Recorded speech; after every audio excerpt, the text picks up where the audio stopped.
Syederalun Aulia Felmi, 39 tahun, adalah sosok pemuda Aceh yang patut menjadi sumber inspirasi. Lahir di Bandung, Jawa Barat, tahun 1982, Aulia yang menempuh pendidikan dasar hingga menengah atas di Banda Aceh dan pendidikan tinggi di Malaysia, kini menjadi salah satu petinggi di perusahaan media sosial raksasa multinasional Facebook. Ya, Aulia Felmi saat ini menjabat sebagai manajer konektivitas teknologi dan ekosistem Facebook untuk kawasan Asia Pasifik.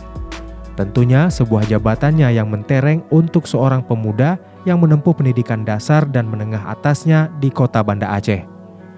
Tapi seperti bos besar Mark Zuckerberg, kehidupan Aulia Felmi juga jauh dari kesan glamor.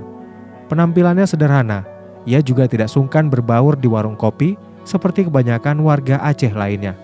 Ditemani oleh Alfa Taras Bulba, sahabat SMP dan SMA-nya di Banda Aceh, pada Senin 9 Agustus 2021, Aulia Felmi memenuhi undangan datang ke kantor Serambi Indonesia Group di Menasah Manyang PA, Aceh Besar. Disambut oleh pemimpin redaksi Serambi Indonesia, Zainal Arifin, Aulia Felmi berbagi cerita tentang masa kecil dan remajanya di Banda Aceh, kuliah di Malaysia, merintis karir di perusahaan telekomunikasi, hingga menjadi petinggi di Facebook kawasan Asia Pasifik.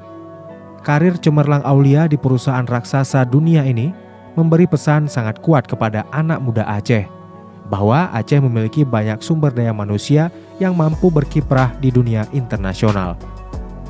Jangan pernah takut bermimpi, ungkap Aulia Felmi dalam bincang-bincang santai dengan Pemret Serambi Indonesia Zainal Arifin M. Nur yang disiarkan langsung di laman Facebook serambinews.com. Simak selengkapnya berikut ini.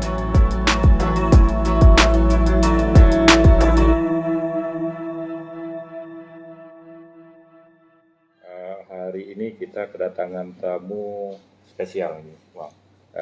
Ini kita lihat masih anak muda memang, tapi beliau ini punya jabatan yang sangat besar menurut kami sih. Kalau bagi beliau mungkin jabatannya biasa saja, tapi menurut kami ini luar biasa jabatannya. Beliau adalah Aulia Felmi, ya, putra Aceh ini yang sekarang berkarir di Facebook. Bahkan beliau memegang jabatan sebagai manajer ekosistem konektivitas Facebook Asia Pasifik. Nah ini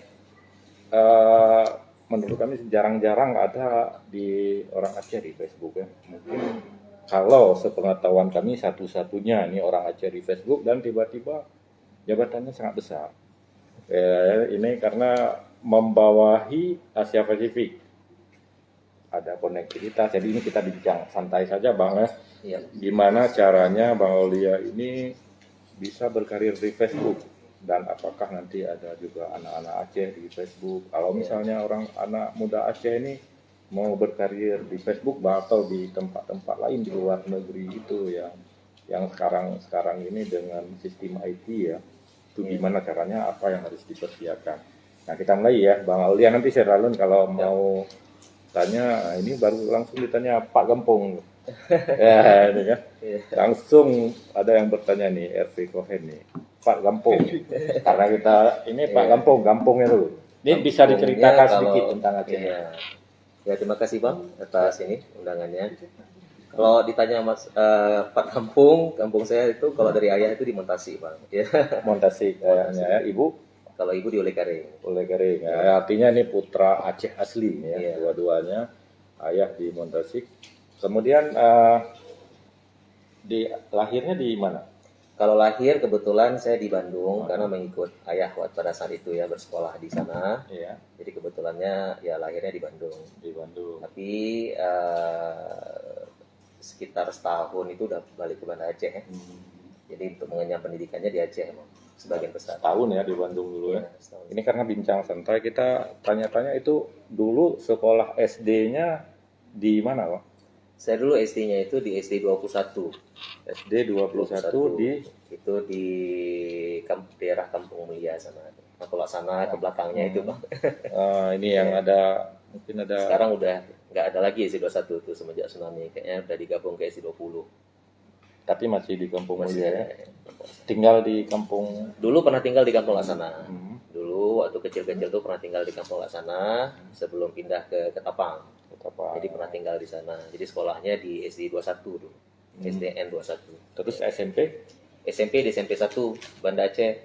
SMP 1 Banda Aceh. Iya. SMP 1 Banda Aceh Yang di yang Gebang Padang, Gebang Padang itu iya. yang gedung macam Gedung yang lama itu, Masih Bang. Belanda Iya, punya, betul. ya? Nah, Kemudian di SMA-nya kemudian SMA-nya saya di SMA 3 SMA 3 tiga. dekat Simping ya. yang di Berawi itu, Bang. Oh, Berawi SMA 3. Oh iya ya, SMA 3. Ya sana SMA 1 ya kalau ya Iya. dekat-dekat situ juga ya.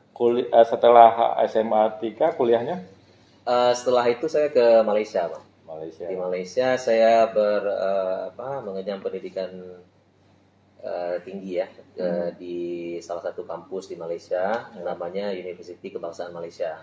Itu di Bangi lokasinya, Bang. Ya, Betul. Selangor. Di jurusan apa itu? Saya kebetulan ngambil jurusan elektrik, elektronik dan sistem, tapi fokusnya itu ke telekomunikasi, jaringan telekomunikasi dan juga jaringan infrastruktur lah. Iya.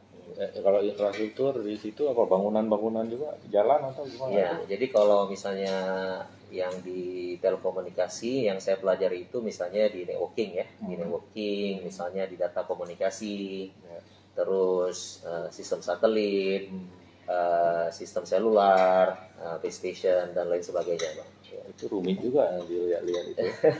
Tapi itu udah ada memang minat ya dari awalnya minat ke situ atau gimana? Sebenarnya kalau minat itu ada minatnya karena ingin mempelajari hal baru aja, karena pada saat itu kan tahun 2000 itu tuh kan yang namanya telekomunikasi itu kan masih baru banget ya. Jadi saya ingat itu kalau telepon aja itu kita harus mesti pakai telepon yang kartu ya. Ingat saya ya. Jadi hal itu masih baru. Jadi ingin mencoba lah istilahnya. Berapa lama di kuliah itu? Kalau S1 itu saya kuliahnya selama 4 tahun. 4 tahun. Tapi saya lanjut ke S2 juga setelah itu ya. Di situ Di juga? tempat yang sama. Masih di Di kampus yang sama ya. Terus setelah S2? Setelah S2 kebetulan saya hijrah ke Jakarta, Bang. Di Jakarta itu saya kebetulan mendapat tawaran kerja di Huawei dulu. Waktu itu Huawei itu masih baru-baru banget. Iya, iya. Jadi kantornya itu di Jenderal Sudirman ya, itu di samping gedung GKBI. Itu waktu saya pertama kali memulai karir di sana itu Huawei itu cuman baru ada 1 tingkat aja, Bang. Dan sekarang udah berkembang jadi berapa tingkat, beberapa lantai sekarang ya. Jadi masih baru banget lah waktu itu. Tahun sekitar tahun 2007, saya rasa 2007 2008 ya. Huawei itu tapi dia apa namanya itu yang perangkat HP Iya, dia Huawei itu dia penyedia perangkat telekomunikasi ya. Jadi bukan hanya di device ataupun di handphone, tapi mereka juga menyediakan infrastruktur jaringan, misalnya base station, radio, semuanya lah ada dia. Setelah di Huawei? Setelah di Huawei saya kebetulan pindah bekerja di salah satu grup di Indonesia namanya Derta Hardaya Perkasa, pemiliknya Pak Po dulu. Jadi beliau itu memiliki cita-cita untuk membangun jaringan 4G yang pertama. Itu perusahaan telekomunikasi juga? Iya, jadi mereka perusahaan lokal kebetulan, ya, provider lah sebenarnya. Jadi mereka mencoba untuk membangun jaringan 4G, tapi berdasarkan teknologi WiMAX. Jadi LTE itu belum ada pada saat itu, Bang. Yang ada itu 4G itu teknologi awalnya namanya WiMAX. Jadi kebetulan saya yang membantu untuk membangun infrastrukturnya, Bang, di skala nasional di sana. Di Di Jakarta? Indonesia, di Jakarta. Kantornya itu di Jakarta, ya, di Cikini Raya. Tahun Itu tahun 2010 ya, 2010. Itu udah 4G ya 2010. Udah kita udah bangun 4G, itu baru banget itu. Baru-barunya 4G. Di Huawei juga waktu baru-baru perusahaan terus di sini. Kebetulan. Kemudian setelah dari situ? Dari situ karena memang teknologi baru yang kita bangun, saya ditarik ke Malaysia. Jadi di Malaysia itu kebetulan pingin bangun 4G juga. 4G yang teknologinya WiMAX juga, karena LTE kan belum ada pada saat itu. Jadi dicari gitu tenaga sumber daya manusia akhirnya saya pindah ke Malaysia, Bang, untuk membantu salah satu perusahaan lokal di sana untuk membangun jaringan 4G nasional juga di Malaysia. Setelah sukses dianggap di Indonesia sukses bangun 4G, Sudah punya pengalaman, Bang. Jadi mereka butuh orang gitu. betul orang ke Malaysia, Iya. balik lagi ke Malaysia. Balik lagi ke Malaysia Kayaknya akhirnya. cinta sama Malaysia. Kan dari jatuh Nasibnya kayaknya ini. Nasibnya muter ke sana lagi gitu. itu di Malaysia kan ramai juga orang Aceh ya. Ramai. Apa pernah dengan komunitas Aceh di Malaysia? Iya, jadi dulu waktu kuliah itu saya pernah ini terlibat di organisasi ya. Ada 2 organisasi kalau di Persatuan Pelajarnya itu di Persatuan Pelajar Indonesia. Kalau di masyarakat Acehnya itu saya pernah bergabung di Badan Kebajikan Masyarakat Aceh. Dulu dari universitas ya. Iya, iya. Terus kita membangun jaringan lah di antara kawan-kawan yang ada di universitas di Malaysia. Ini karena orang Aceh, saya juga ingin tanya sedikit nih tentang Serambi ya. Iya. Karena kayaknya kecil-kecil sudah ada ya Serambi ya. Itu iya. apa yang paling berkesan di? Kalau berkesan itu kalau dulu saya ingat memang orang tua sering beli serambi ya. Ya. Untuk kan zaman dahulu itu kan masih paper gitu ya. Paper, ya. Jadi kalau saya selaku yang orang yang masih muda paling berkesan itu Gam Canto itu memang paling berkesan itu. Contoh ya. Ya, ternyata ya. Setelah dari Malaysia tadi ya, Iya. udah bangun infrastruktur. Setelah itu atau langsung ke Facebook atau? Belum. Jadi setelah itu kebetulan dapat tantangan baru. Jadi ada perusahaan lokal juga di Malaysia ingin membangun suatu inovasi ya, inovasi di infrastruktur telekomunikasi yang kita sebut dengan istilahnya open access fiber. Jadi fiber infrastruktur itu bisa dibagi-bagikan kepada para provider tanpa mereka harus membangun jaringan mereka sendiri. Iya, iya. Jadi alhamdulillah saya di hire sebagai direktur pada saat itu untuk membangun dari pilot ya, dari percontohan di Kedah itu adanya di utara dekat dengan tempat Bang Alfa di Penang. Iya. Nah, jadi setelah sukses di Kedah itu kita ekspansi ke nasional sampai ke Johor. Iya. Nah, alhamdulillah di sana 3 tahun dan akhirnya perusahaan ini diakuisisi oleh perusahaan Singapura, Bang. Karena mungkin bagus ya. Jadi perusahaan Singapura ini melihat ada potensi diakuisisi. Nah, pada saat akuisisi itu terjadi, kebetulan memang dapat tawaran dari Facebook. Itu tahun 2018 awal gitu. Dapat tawaran, ya, itu ya pindah ke Facebook. Jadi dulu kok tamat kuliah S2-nya tahun berapa tuh? 2007, sorry. 2007 Awal ya. itu ya. Jadi 10 tahun setelah itu ya. Iya. 10 tahun berkarir Betul. dapat tawaran di Facebook itu gimana caranya sehingga bisa dapat tawaran? Iya, jadi memang saya itu kan memang aktif di LinkedIn ya. LinkedIn itu memang saya selalu update gitu kan. Pernah bekerja di mana, terus terakhir itu memang karena kerja di perusahaan lokal yang membangun jaringan akses terbuka di fiber, dan ternyata Facebook lagi mencari juga nih, mencari sumber daya yang punya pengalaman pada saat itu ya. Jadi ada tawaran untuk bisa mencoba interview di Facebook untuk bidang tersebut. Iya. Nah, dari situ awalnya dihubungi sama pihak Facebook. Dan mereka mengajak untuk bisa diwawancara. Akhirnya saya ikutin prosesnya, Bang.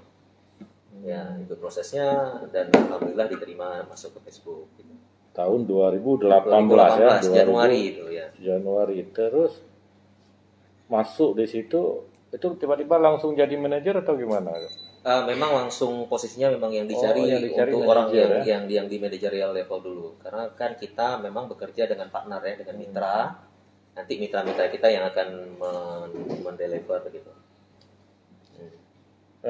Manajer Asia Pasifik gitu ya. Betul, Bang. Manajer ekosistem connectivity ecosystem manager. Iya, Itu bahasa betul. Inggrisnya ya, manajer ekosistem konektivitas Facebook Asia Pasifik Asia seperti itu ya. Iya, betul. Membawahi apa saja ini? Ya, jadi kalau dari sisi kawasan itu saya bertanggung jawab untuk menjaga kawasan ya, kawasan Asia Pasifik, termasuk Australia, Jepang dan lain sebagainya.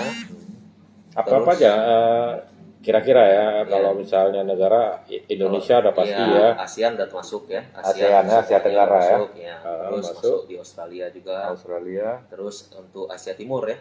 Ya, Cina, Cina. masuk, Jepang, Korea, Taiwan dan lain sebagainya. termasuk Hong Kong juga ya. Termasuk. Ya. Artinya nih Bang Aulia nih sering pergi-pergi ke sana ya, ke Australia Iya. juga, ke Hong Kong, ke Cina ya. Karena memang salah satu job desk-nya itu 50% itu harus traveling untuk menjaga dan membangun kemitraan baru ya. Nah, jadi memang selalu traveling, Bang. Iya. Ini hebat juga, kita mau travel juga.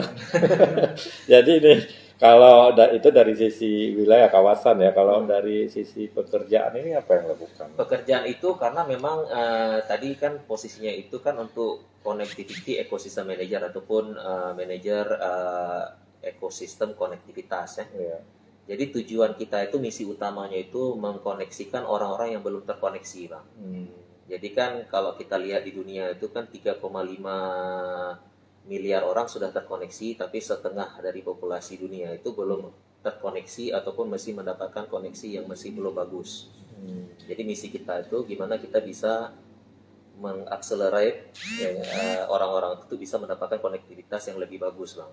Makanya harus pergi-pergi terus ya. Betul. Jadi kita cari solusi-solusi baru lah, kemitraan-kemitraan baru. Gimana caranya kita membangun infrastruktur itu dengan cara yang lebih inovatif. Jadi artinya orang-orang yang belum dapat menikmati digitalisasi itu bisa merasakan lah.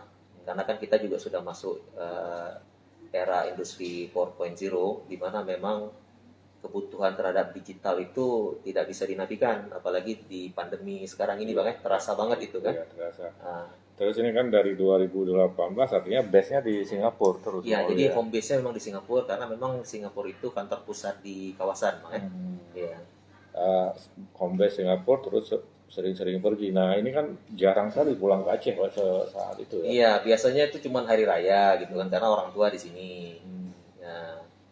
Cuma sekarang gara-gara Covid udah hampir setahun lebih ini, setahun setengah. Iya, karena Covid. Karena Tapi Covid, ya. artinya ada hikmahnya juga kan. Ada hikmahnya, alhamdulillah. Bisa Jadi banyak waktu sama kawan-kawan, ya kan? Iya, Diajak main bareng. main trail. Ini kan sudah setahun ya di Aceh. Kalau keluarganya dari dulu tinggal di Tinggal Singapura di juga. Enggak, iya. Jadi anak dan istri memang tinggal ikut saya ya, dulu di Malaysia. Kemudian kita pindah ke Singapura tahun 2018. Pas waktu Covid itu kita memang kan itu kan keadaannya kan belum bisa diprediksi. Jadi ngambil keputusan untuk bekerja dari rumah dulu dan saya pindahkan keluarga ke Banda Aceh dulu sekarang.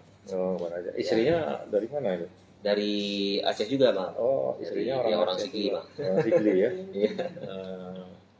Nah ini dan langsung artinya kan walaupun kerja di Singapura kemana-mana pergi istrinya Aceh. Sigli lagi satu kampung sama kamu. Sini juga nih, Bang. Ya. Anaknya berapa? Pak? Saya alhamdulillah sudah ada 4 orang anak. 4 orang ya. Ya. Lumayan Masih juga. kecil-kecil. Masih kecil ya. Usia yang besar. Yang paling besar 8 tahun, yang paling kecil itu kembar kemarin baru setahun, tanggal 20 ini setahun. Sudah ada yang sekolah ya? Udah. Sudah di sini sementara ya. Ya, saya pindahkan kemarin kan sempat di Singapura, saya pindahkan ke sekolahnya ke sini. Nanti belum tahu ya kalau misalnya. Ya belum tahu, mungkin nanti dinamikanya berubah, nanti kita lihat lagi lah apakah harus pindah lagi. Tapi yang paling penting mungkin hikmahnya mereka bisa merasakan gimana hidupnya di Aceh, merasakan budayanya dan mempelajari budayanya juga, Bang. Ya, ya. Mungkin itu yang saya lihat dari sudut positifnya. Saya Bang penasaran juga nih ya. Sebagai kan punya jabatan nih manajer Asia Pasifik ya, Facebook Asia Pasifik. Pernah nggak jumpa dengan bosnya Facebook nih, Mark Zuckerberg itu? Jadi memang kita kalau di Facebook itu kita memang selalu traveling. Jadi dalam setahun itu bisa 2-3 kali ke Amerika, ke pusat, ke headquarter, ke Silicon Valley itu, Bang. Nah biasanya di sana ada meeting dengan pihak pimpinan kan. Jadi biasanya kita ya terlibat juga lah dalam meeting tersebut gitu. Meeting ya.